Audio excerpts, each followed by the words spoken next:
ఆ గ్రామము ఒక అర్ధరాత్రి వేళ ఎవ్వరికీ కనిపించకుండా మాయమైపోయింది. ఆ గ్రామపు ఉనికి నామరూపాలు లేకుండా పోయింది. చాలా ఏళ్ల క్రితం ఆ ఊరిలో కరువు వచ్చింది. ఆ ఊరి గ్రామస్తులు ఆ కరువును పోగొట్టుకోవడానికి చేతబడి చేసి ఒక నల్ల కాకిని వదిలారు. ఆ నల్ల కాకి ఎవరి మీద వాలితే వారిని సజీవంగా పాతిపెట్టాలి అనేది నియమం. అప్పుడు ఆ నల్ల కాకి ఒక గర్భిణీ స్త్రీ పైన వాలింది. ఆ గర్భిణీ స్త్రీని వారంతా కలిసి నిర్దాక్షిణ్యంగా శ్మశానంలో పాతిపెట్టారు. ఆమె చనిపోలేదు. 3 రోజుల పాటు ఆమె భూమి కింద అరిచింది. ఆ అరుపు ఆ ఊరికి శాపంగా మారింది. అప్పటి నుంచి ప్రతి అమావాస్య రోజు శ్మశానంలో నల్లని పొగలేచేది. వికృతమైన రోదనలు, ఏడుపులు, ఎవరో పిలుస్తున్నట్లు గుసగుసమైన శబ్దాలు.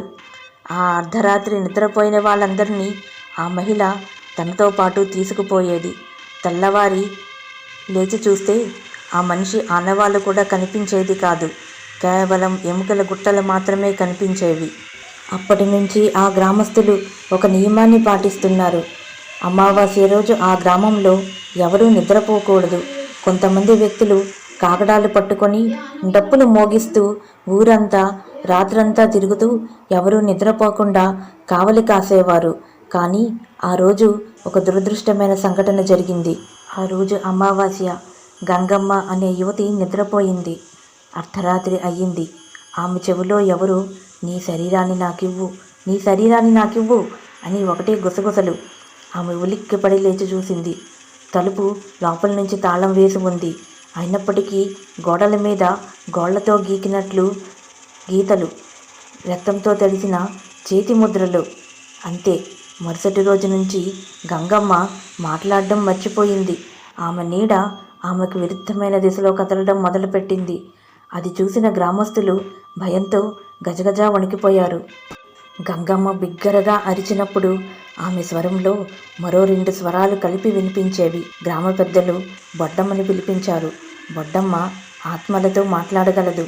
బొడ్డమ్మ ఈ విధంగా చెప్పింది. ఈ ఊరి మీద జీవించి ఉన్న శాపం ఉంది. ప్రతి అమావాస్యకు చనిపోయిన గర్భిణీ స్త్రీకి ఒక శరీరం కావాలి. బొడ్డమ్మ ఎన్నో తంత్రమంత్రాలు చేసింది. కానీ ఏవీ ఫలించలేదు. మరలా అమావాస్య వచ్చేసింది. ఆ అమావాస్య అర్ధరాత్రి గంగమ్మ శరీరం వింతగా కంపించింది. ఆమె కడుపు 2గా చీలింది. లోపల నుంచి ఒక చిన్న చేయి బయటికి వచ్చింది. ఆ చేయి బిగ్గరగా నవ్వింది. ఇప్పుడు ఈ ఊరు నాదే, ఇంకా ఈ ఊరు నాదే అని బిగ్గరగా అరిచింది. ఆ రాత్రి ఆ ఊరి మీద నల్లని మేఘాలు కమ్ముకున్నాయి. అంతే. ఆ ఊరు ఎవ్వరికీ కనిపించకుండా మాయమైపోయింది.